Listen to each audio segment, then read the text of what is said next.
sa Barangay Tangke sa Masbate. Ang kanilang patrong Santo Niño, sadyang naiiba raw ang itsura. Gloria Patri, Gloria al Hijo, Gloria al Espiritu Santo. Amen. Hamanamo. Aakalain mong isang tipak lang ito ng bato. Pero kung tititigang maigi, tatamban ang di manoy hugis at imahen ng Batang Hesukristo.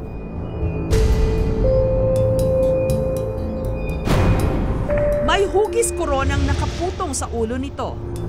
Tila may suot din itong kapa na tila nakabuka.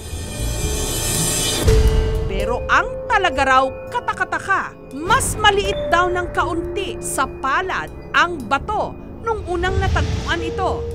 Pero ngayon, halos dumoble na raw ang laki. Hindi na nga raw ito kasya sa salaming dati nitong kinalalagyan. Pati na ang dati nitong kasuotan. Ang di umano'y Santo Niñong yari sa bato, pagmamay-ari ng mag-asawang Conchita at Rodrigo. January 13 siya napakuha, kaya giingon niya ang iyang papunit, diha siya natawaan ng buwana o pitsaha. Sa permente, ang kapistahan ni Senyor, daghan mag-abot-abot mga tao kay Senyor nga mamista. Mamista sila kay Senyor kay dako silang pagtuo o lalo na sila maong adlawan ni Senyor Santo Niño. Nakita raw ni Mang Rodrigo ang bato habang naggagapa sa kanyang bukirin taong 2000. Nung balewalain niya ito, laking gulat niya nang gumulong daw muli ang bato sa kanyang paanan. At sa pagkakataong yon, nagniningning daw ito at nag-itsura ng Santo Niño. Sabab ito sa Bulawan, sa Discolite na sa Manila mag-inana. Mula noon, karamihan sa mga residente ng Barangay Tangke, deboto na raw ng puon. Ay maaghop, ay maloloyon, ay matamis. Di anak ni Santa Maria Birhen, gisugo ni Poncio Pilato. Nang panagat ba ang mga anak, mga hayop ko sa tabang. Pinagawan pa nila ito ng sariling chapel. Nangayo man siya og simbahan, nga iyang kaistaran. Giingon niya ang akong simbahan, gikan sa number 1, number 2, number 3 siya ipapabutang. Sinusuotan ng gintong alahas. Regular na pinapalitan ng damit. At pinapabanguhan pa. Pangali ako At dito na nagsimula ang mga kwento-kwento kung paanong tinupad daw ng patron ang mga panalangin.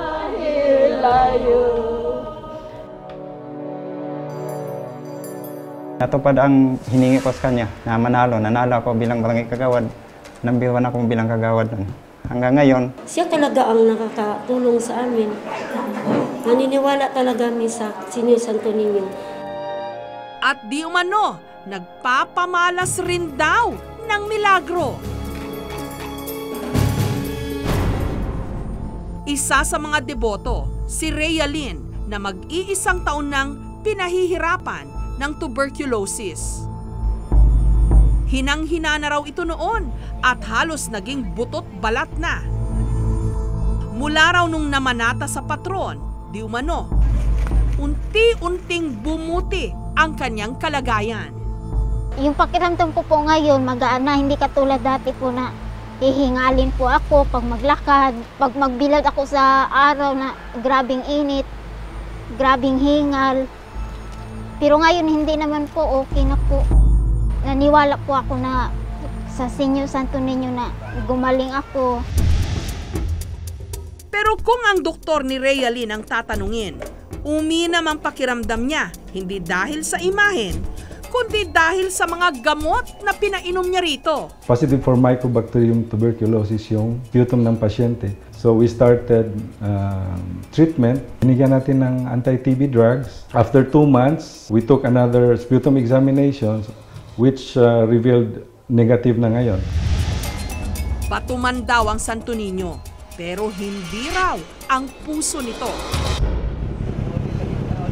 Lalo na sa mga nananalangin sa kanya tungkol sa love life. Pruweba raw dyan si Paulina na mula Taguig sa Maynila, bumiyahe pa ng Masbate. Nga nabuhi, huwag ilombo. Ang kanyang ipinagdasal, makilala na sana niya ang man of her dreams. Humiling po ako sa kanya na may isang tao, kahit na may anak ako, na magmamahal po sa akin. Matapos lang daw ang 2 araw na pagdarasal, nakilala niya sa internet ang Australian na si Kevin. At pagkalipas lang daw ng 1 buwan, lumipad patungong Pilipinas si Kevin at naging opisyal na silang magkasintahan. Sinadya pa nga raw nila ni Kevin ang Masbate para magpasalamat sa Senyor Santo Niño. At ngayon, si Kevin at si Paulina engaged na. Hindi ako nag-second thought na kahit bato lang siya, na may imahe ni Senyor Santo Niño, na hindi ako nagdalawang isip na humiling sa kanya. Para naman malaman kung talaga nga bang lumalaki ang bato kung saan yari ang Santo Niño ng mga tiga Masbate, ipinasuri namin ito sa isang geologist.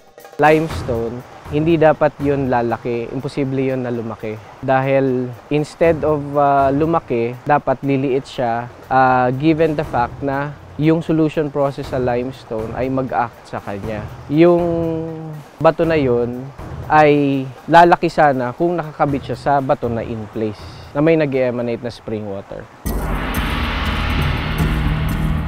Sa isang tahanan naman sa Iloilo, hindi rebulto ang kanilang dinadasalan. Sa daw-adaw nga tanan Ginoo.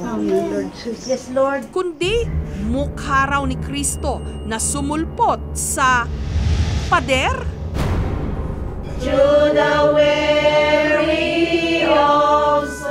Pagkatapos ng kanilang pagdarasal, ang ilan ipinunas ang kanilang mga panyo sa imahe. At saka idinampi sa iba't ibang parte ng kanilang katawan. Mahigit 1 linggo pa lang daw mula nung nadiskubre ni Fernando at ng kanyang kapatid ang tila mukha raw ni Kristo sa pader na malapit sa kanilang garahe. Agad nila itong ginawan ng maliit na altar. Nilagyan ng bubong para hindi maulanan o mainitan. Nung kumalat na ang balita tungkol sa imahe ni Kristo sa kanilang dingding,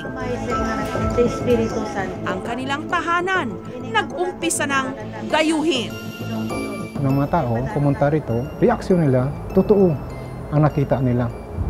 Nagsigawan sila, si Jesus na pa yun. Meron pang mga nag-aalay ng bulaklak at kandila.